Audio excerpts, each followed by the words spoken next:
ایک آدمی نے اپنی زندگی میں کبھی غیر عورت کی طرف نظر اٹھا کر بھی نہیں دیکھا تھا۔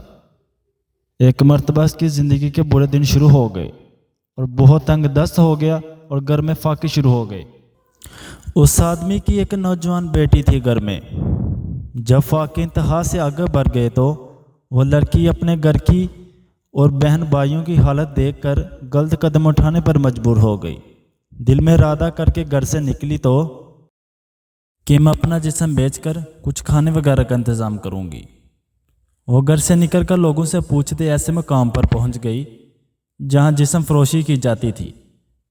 وہ لڑکی اس جگہ پہنچ کر لوگوں کو اپنی دائیں دکھا کر اپنی جانب متوجہ کرنے لگی۔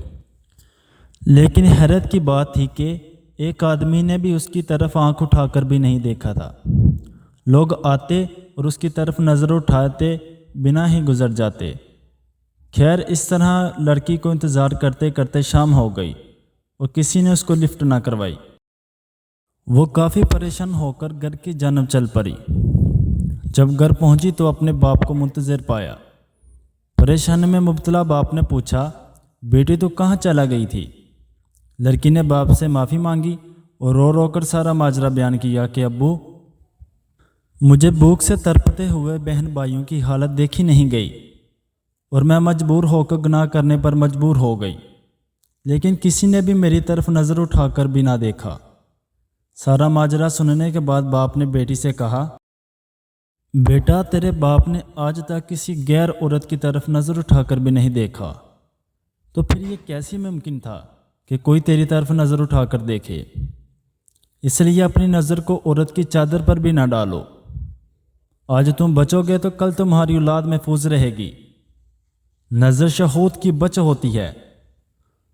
اگر لوگ آپ کی عزت کرتے ہیں تو یقین جانیے اس میں آپ کا کوئی کمال نہیں، یہ اللہ کی دین ہے اور اس طرح انسان کا حسن نظر آتا ہے۔ آپ زندگی میں خوش رہتے ہیں یا دکھی، لوگوں کو اس بات سے کوئی غرض نہیں ہے۔ لوگوں کے لیے صرف یہ اہم ہے کہ آپ ان کو خوش رکھتے ہیں یا نہیں۔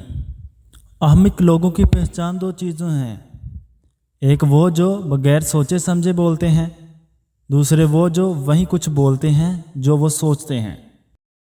غیر محرم لوگوں سے تعلق رکھنے والی عورت کی خاص نشانی یہ ہے کہ وہ غیر مردوں سے ہنس کر بات کرے گی۔ انسان جس چیز سے محروم رہا ہو، جب وہ اسے مل جاتی ہے تو وہ اسے دوسروں میں کھل کر بانٹتا ہے، کیونکہ وہ جانتا ہے کہ محرومی کی تلخی کیا ہوتی ہے۔ کبھی بھی گناہ کے راستے میں اتنی دیر نہ کریں کہ آپ کے لیے توبہ کے دروازے بند ہو جائیں۔ ابھی آپ کے پاس مہلت ہے، اللہ پاک کی طرف پلٹ آئیں، اس کی رحمت منتظر ہے آپ کی۔